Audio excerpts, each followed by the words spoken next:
আল্লাহর কি হচ্ছে কুদরত। তো দেখেন এত ঝড়ো হাওয়া দিতেছে অথচ বৃষ্টি নাই।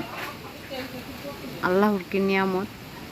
যতটা গরম আল্লাহ দেয় ঠিক ততটা প্রশান্তিও আল্লাহ দেয়।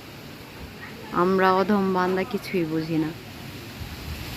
যদি কেউ এই একবার বাতাসগুলা দেখে তাহলে বুঝতে পারবে একটা মানুষের কলজা জুড়ানো বাতাস।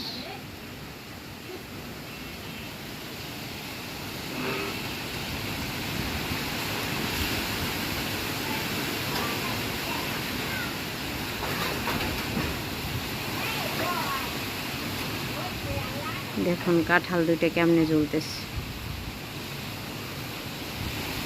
ইভেন কাঁঠাল না, শুধু এই যে নারকেলগুলা এগুলাও কিন্তু জ্বলতেছে দেখেন।